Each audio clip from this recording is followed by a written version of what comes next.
Alright, here's a quick update on the 2.0 ecoboost swap for.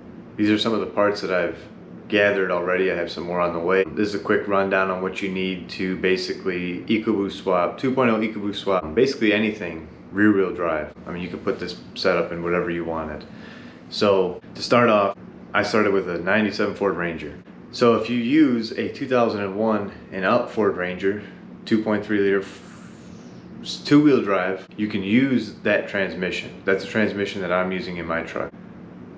I bought a 2013 Ford Escape 2.0 liter EcoBoost from a junkyard for $260, $70.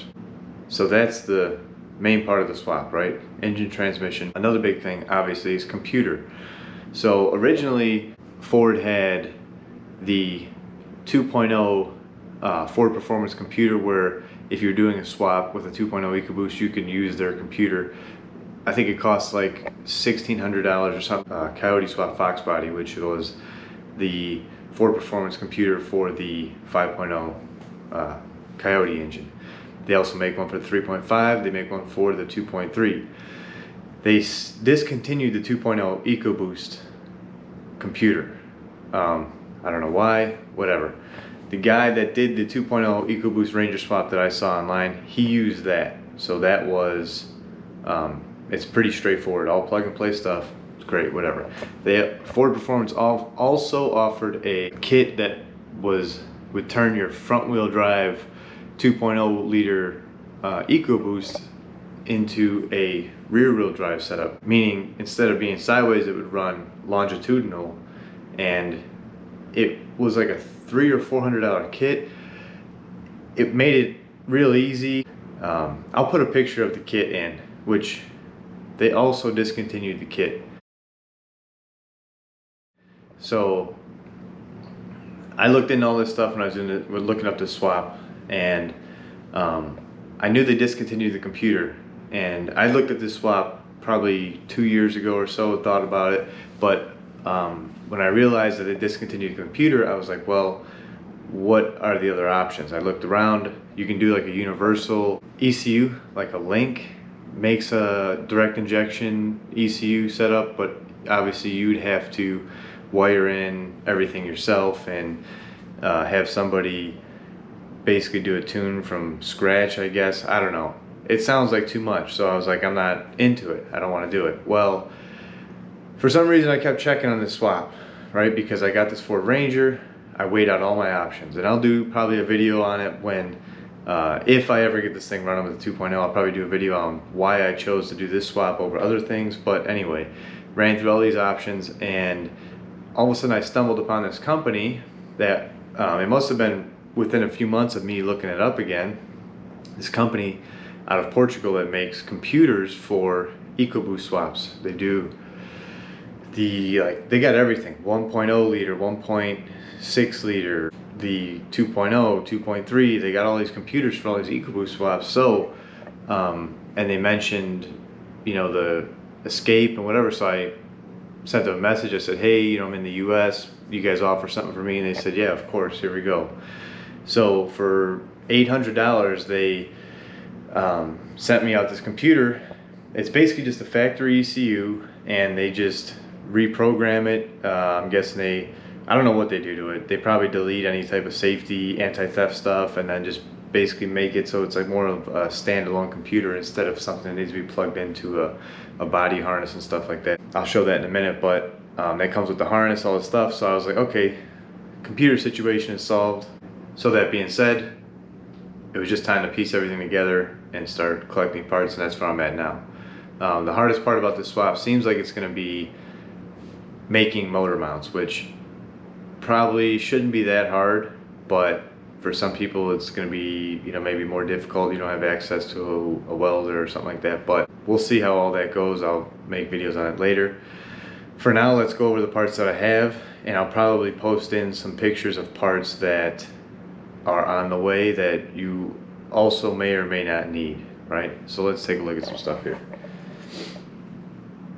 So my engine didn't come with an engine harness. I tried to get the junkyard to let me have the engine harness from the Ford Escape, but they said no, we cut it already. They don't like to send those harnesses with the engines something about it being a liability. So this harness here is a brand new harness that I had to order through some Ford dealer online. I don't know, whatever it was. It's a brand new harness for a 2013 EcoBoost. When you order this computer, which is right here, it's in case anybody's wondering, ANT Steering and Electronics, or ANT Steering and Electronics, is the company that did this computer and this harness.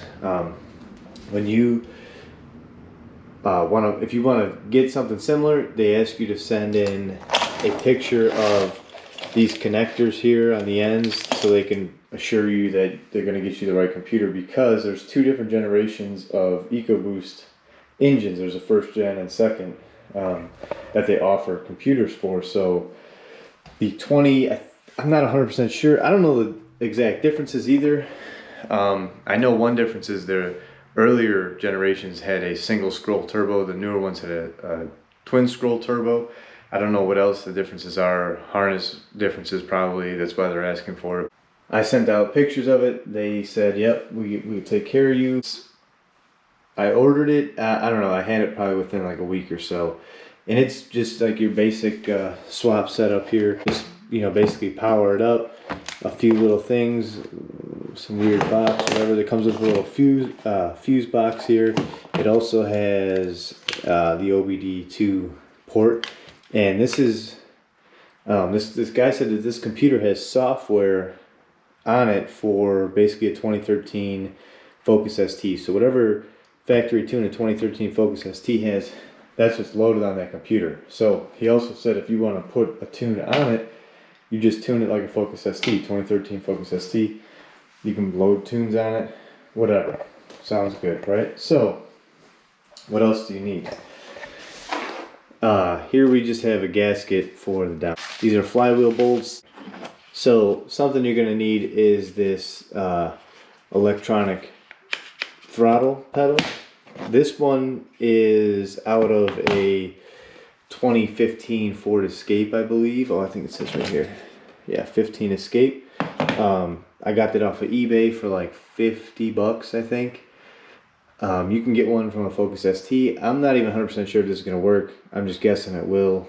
We'll find out. O2 sensor. I always go with Ford on all these sensors, just because I don't want to get an aftermarket sensor, not read right or whatever. So I just stick with Ford on everything. Electric fan, because this deal is set up for an electric fan, and I'm not running manual fan anymore, because obviously the 2.0 EcoBoost doesn't have manual fans. If you have a 2.3 liter EcoBoost, the guy that did the swap before, he said the 2.3 radiator isn't going to be enough to cool the 2.0 EcoBoost. So just upgrade to the 4 liter V6 Ranger radiator, and that should be enough to cool it. So I got a 4.0 liter Ranger radiator on the way, and I bought this electric fan. And here we have a downpipe. I don't know even the brand of it. It was cheap. It was like 250 bucks, catless, off of eBay. I don't know. I have no idea what the brand is.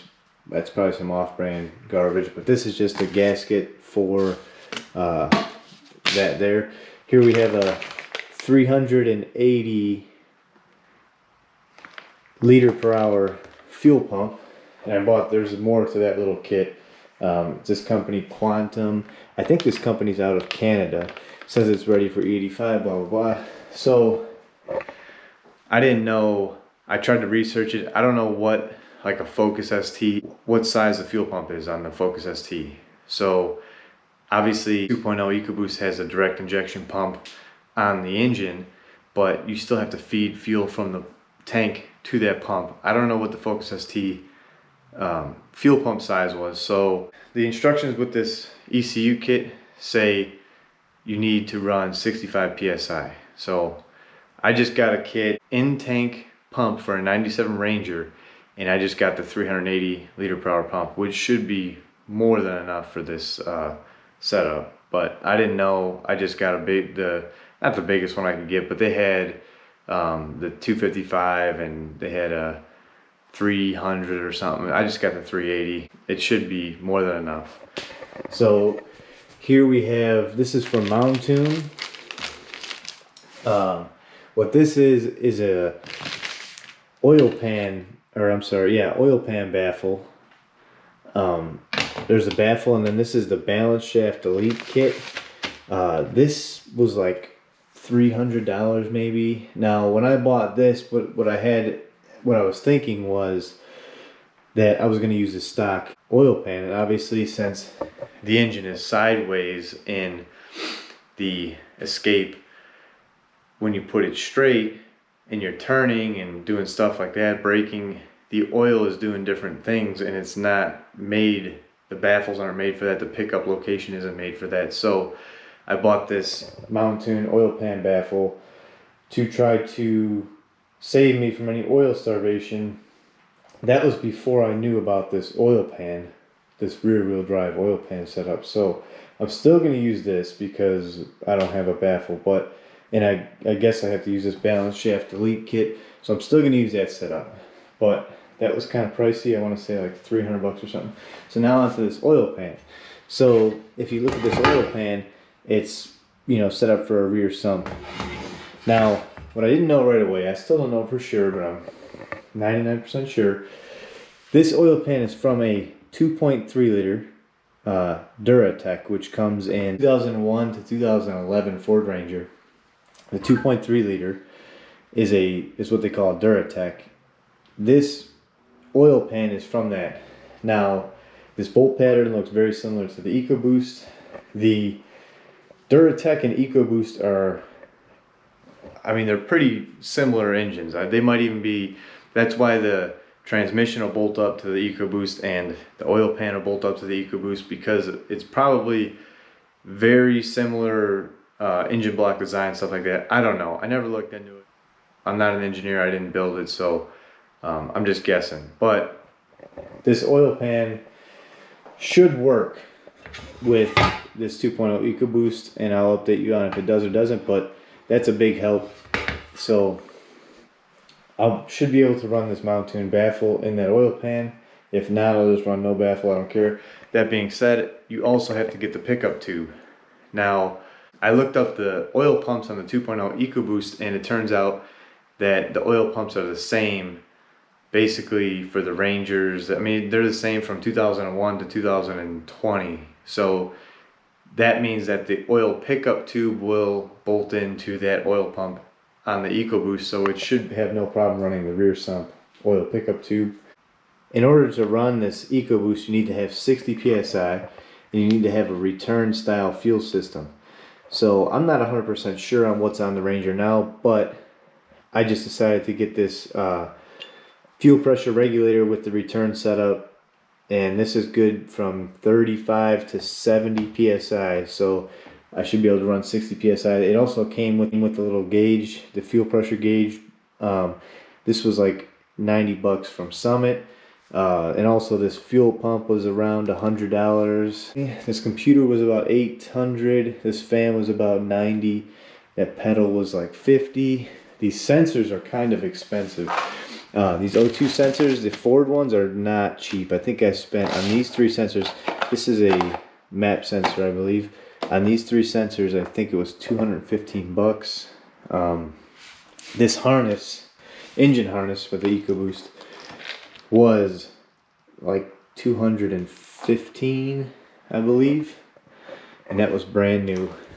So then let's talk about this clutch. This is a Clutch Experts, which isn't anything fancy. Also brand new flywheel.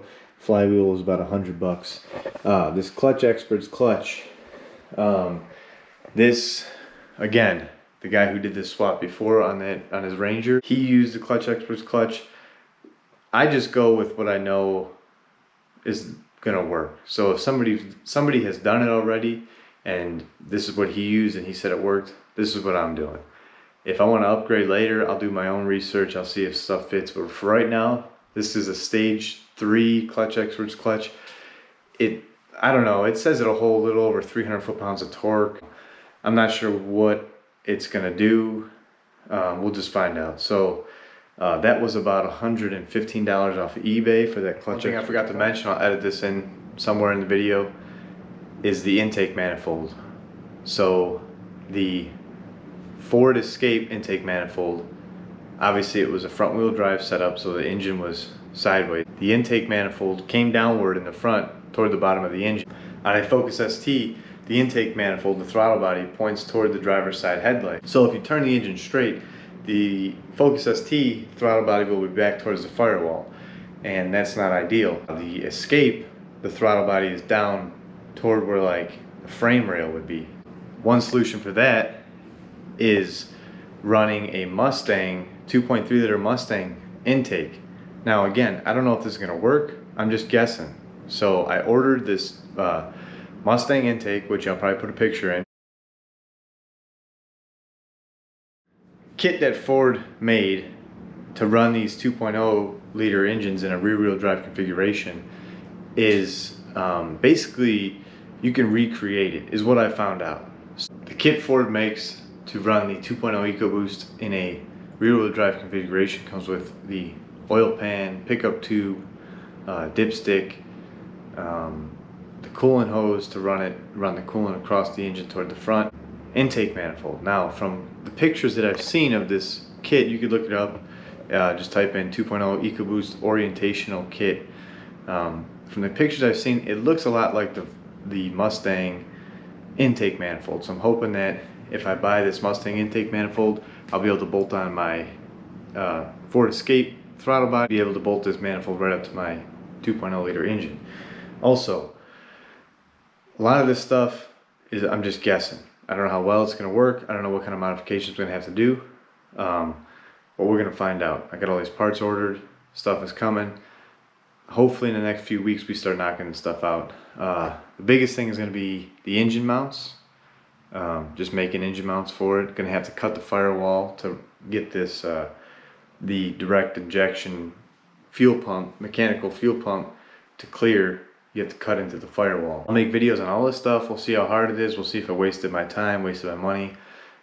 Maybe after all this I'll say it would have been cheaper to LS swap it, who knows. But for now, I bought all this stuff and I got a few more things coming, and it'll be time to start putting this thing together. And hopefully before the first of the year it's running, maybe driving. We'll see how it goes. If you are interested in doing this stuff, follow it. I'm going to try to drop as many videos as I can explaining how all this stuff is going to happen and how it all worked out. Like I said, I don't know what's going to happen. I don't know what works. This stuff has really never been done. I only know one guy who did it, and we're just going to have to figure out how it goes from here. One more thing I was forgetting was this intercooler. So obviously I could have just picked up a stock intercooler for like $100. They're on eBay, they're all over the place. But after doing a little bit of research, everybody says the stock intercoolers are terrible. They're not efficient at all. Upgrade if you can, blah, blah, blah. So I went on eBay, I found this intercooler here for $350. I don't know what brand it is, some knockoff brand. It's got these, basically like these flaps.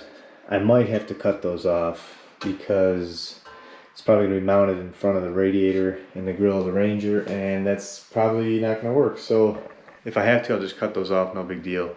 Another thing with the intercooler, so on this intercooler, there is a map sensor. This is where the map sensor mounts. So, again, you can get universal intercooler kit off eBay for cheap with piping and all this stuff, and it would have been fine. But since I want to run stock sensors, stock map sensors, which is probably pretty important, I need to get an intercooler because that's where it mounts on the Focus ST and the Ford Escape. The stock map sensor mounts onto the intercooler, so I needed to get something with that stock mount. So it was either run the stock one for about $100, which would, you know, be probably the budget option, but for $350, I got this intercooler off of eBay. It's a lot bigger than a stock one. It has that same map sensor location. I won't have to worry about doing anything custom, and it has the stock map sensor location, so I should be good to go with that. I just need to get piping for it. It came with some piping, but it was piping for a Focus ST, and that's obviously not going to work. I'm going to have to get a universal 2.5-inch intercooler piping kit off of like eBay and just make it work. Just cut whatever I need, get couplers if I need them.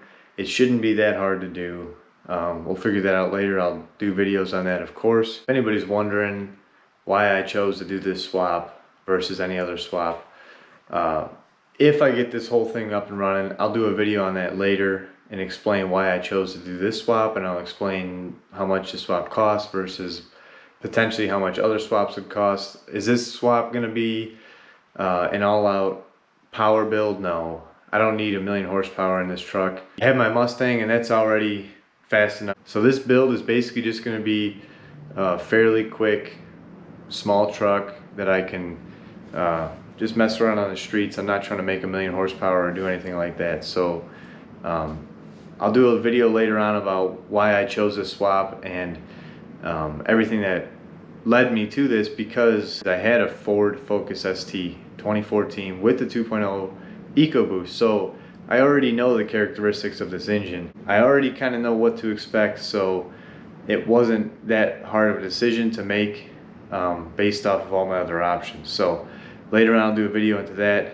For right now, I got parts stacked up, I got parts coming. I'll post in pictures if I can throughout this video of other stuff that I have on the way.